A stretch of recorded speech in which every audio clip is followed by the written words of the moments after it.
everyone, Ann Wyatt here, Vice President of Client Success for Health Fitness. Welcome to the Health Fitness Podcast. Today's episode, we're unpacking one of the most strategic shifts in commercial real estate. It's no surprise since COVID, the office landscape has transformed. We're seeing employers that have downsized, they've restructured. In many cases, they've even transitioned into multi-tenant buildings. And so many companies have launched or completed their return to office strategies. With that, the competition for top-tier space is heating up. And fitness amenities are being used to attract and retain tenants. If you're in corporate real estate, if you're in tenant engagement or workplace strategy, you know this. Fitness is no longer just a feature, fitness is a force. Let's talk about that today, and we're going to do that with Sarah Pace. Sarah is Client Success Lead for Health Fitness, and she's on my team, and I couldn't be more thrilled to have her here today. Welcome, Sarah. Thank you, Anne. I'm really excited to talk to you today about this really exciting topic. All right, well, tell my audience all about you and specifically why I asked you here today. What's your experience in this area? Because I think it's a really hot topic, and I'm sure everyone's pretty curious of what they're going to hear today. Sure. I've been with Health Fitness for about 20 years and spent the majority of my career on site as a program manager at a multi-tenant account.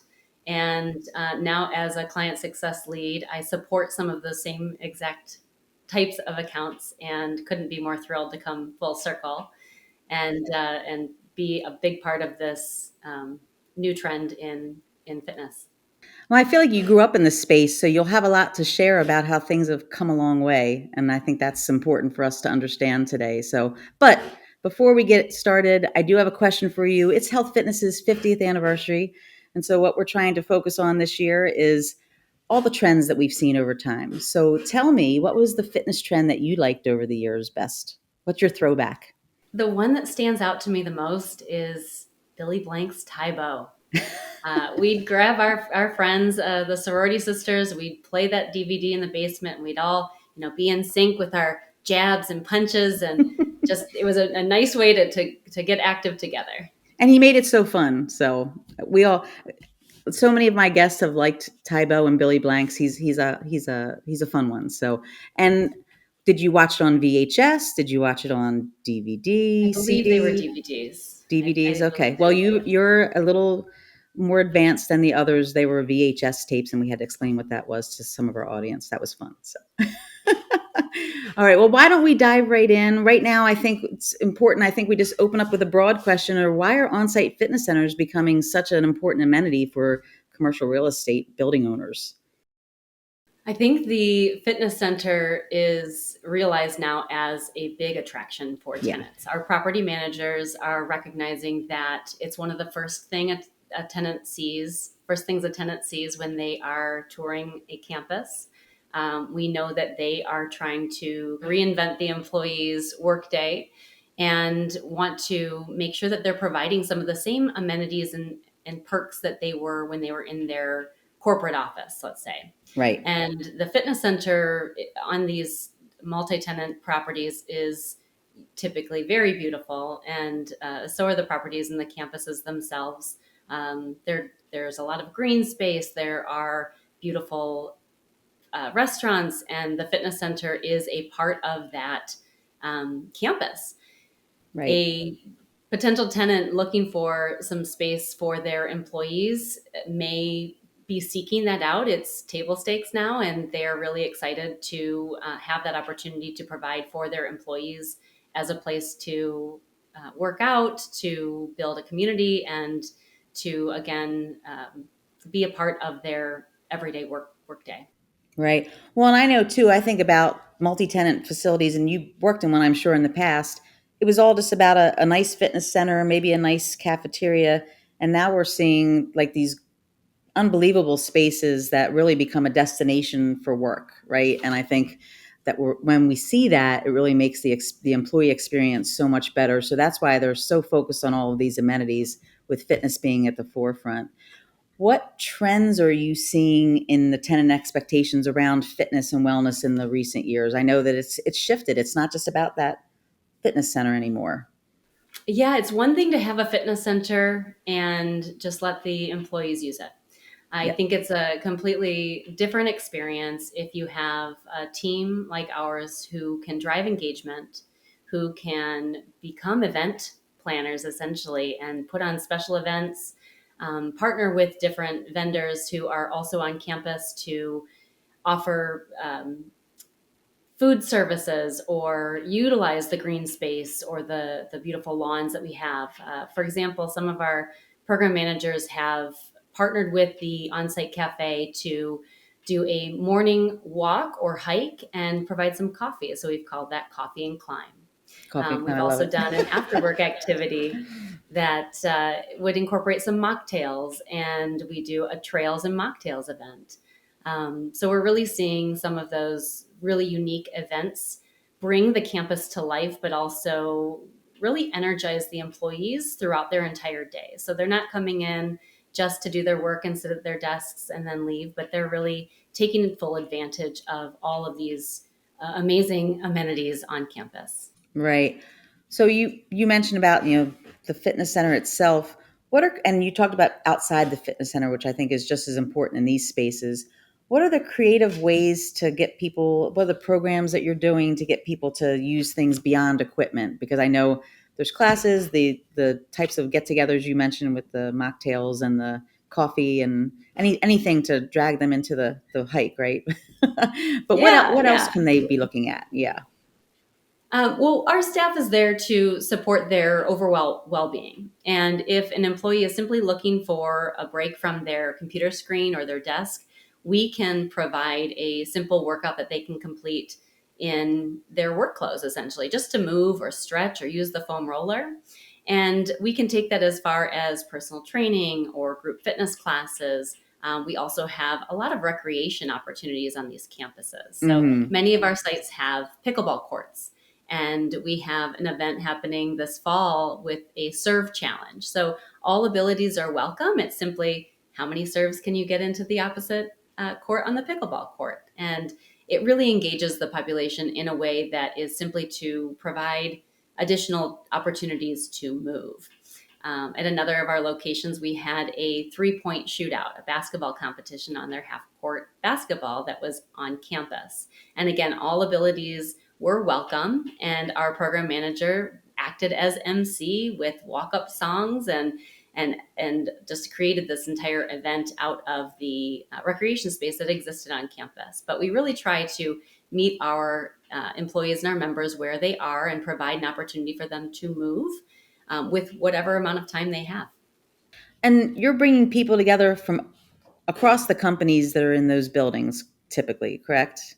Yes, absolutely. I attended a conference in the spring, and one of the presenters who was also part of the life science campus that is one of our tenant companies, one of our multi-tenant companies, he used the word casual collisions. And that completely resonated with me. I really appreciated that because we can be a part of that casual collision between unique employees from Right. different tenants. Our group fitness classes often find friendships develop, and they get used to seeing each other and they look forward to seeing one another at their classes. The events that I shared as well, people will recognize one another from campus, from perhaps a casual walk on the green space, and remember one another even if they're not working together day in, day out. Right. And we know that social component is so important, of course. Now, you told me something about a surfboard, and I thought this was the greatest thing. Share with our audience what we're doing around surfing, because I love this. Absolutely. Yeah. We have a handful of sites in the Southern California area, and the property managers are recognizing that the fitness and the wellness component takes place both in the gym, but also outside before and after work. And so they've created these e-bike storage rooms or bike storage rooms, but also a surfboard storage room. And what that provides is an opportunity to participate in a hobby or activity before or after work and know that their equipment is safe, know that they're being looked after, and we can certainly provide workouts that support their hobbies or recreational activities as well. Yeah, absolutely. I love that. Well, Sarah, I'd be remiss if I didn't ask you this, but what kind of advice would you give to owners looking to get started with wellness or fitness offerings and they're just not sure where to begin? I think the placement is a big piece of becoming part of that attraction. Again, when you're walking on campus and you see a beautiful space or you see a beautiful fitness center with windows and walls and high top tier amenities, top tier equipment, um, staff who are greeting you with towel service and massage therapy opportunities, assisted stretching. If it has all the bells and whistles, that's a really big draw for our tenants. And people take advantage of all of those offerings that we have. So placement is certainly one. And I think you can't go wrong if you're considering converting office space into a fitness center. It certainly will boost occupancy. We've seen that. We know that tenants will stay longer in their spaces if they have these perks and amenities to offer to their employees. So it really truly is a great return on an investment in the longevity standpoint. And to the point we made at the very beginning, you just can't build that fitness center and hope they will come. Surrounding it with all the programming and so creative with how I know you and your team have been reaching out to people to make sure that they're understanding that this program is something that can bring them together, improve their health or maintain their health, and keep the tenants happy for sure. So, well, is there anything I missed today? I know you have a lot to share, so I just make sure I give you every opportunity to share anything that maybe I may have missed in my questions. Thank you. We just know that it's more than just a 9 to 5 job for most people. And with the shift to return to work, we're really seeing people are wanting those social opportunities, and we can create them with our events. We can create them in the group fitness classes. We can create them with our fitness challenges. And we know that we're a big part of that community feel. And it is a very important part of an employee's day, and we're really glad to be a part of that. And I know you're also doing, so you do things just generally for the membership, but are you also doing things for specific tenants? Can you come do a team building? Are there opportunities like that too? Yeah, we often go outside of the gym walls and we'll visit a tenant specific to deliver a seminar on a particular topic that they might be interested in. We offer stretch breaks at their desks to make sure that they're getting some movement in throughout the day. But it's also an opportunity for us to break down the barrier of perhaps walking into a fitness center and we can introduce ourselves in a more neutral, safe space for them too. So we're happy to partner with any of the tenants separately and make sure that we're providing services to anyone who's interested. Well, that's amazing work. I appreciate it so much. But we're almost out of time. So I do have just one more question. It's a series of questions. I call it my quickie quiz. So I want to know how you're taking care of yourself. And so my first question is, what's your favorite form of exercise or activity right now? I'm a big group fitness participant. I love the idea of the instructor, a knowledgeable instructor, providing a well-formatted class for me to just show up to. And I've been really enjoying a good group fitness class and have certainly found a community of my own as well. Excellent. What's your favorite healthy snack, or maybe not so healthy? Yeah, favorite snack. It's a quick snack, so I think that's a big piece of this as well. I love a good red or yellow pepper with a little bit of cream cheese on top, and then has to have some everything but the bagel seasoning on top. All right. That's an original one. I haven't heard that one yet, but I love it. That's good. All right. My last question. What's your favorite form of recovery or way to recharge? I do think this is a bit underrated, and I appreciate it every time I spend 3 to 5 minutes doing it. But foam rolling really has a big payoff for a short investment as far as time. So I have a foam roller in my house, and when I think of it, I do try and do a few minutes of foam rolling, and it really does kind of re-energize and gives me a chance to breathe and relax and take a break. I love it. All right. Well, thank you, Sarah. And thanks to our audience today. We hope that hit the mark with all of you. And if you liked what you heard, please hit the like button and share as well. Thanks so much. Thank you so much for listening. I hope you found today's discussion both thought-provoking and enjoyable. If you liked what you heard, please subscribe and share this episode with your colleagues and friends.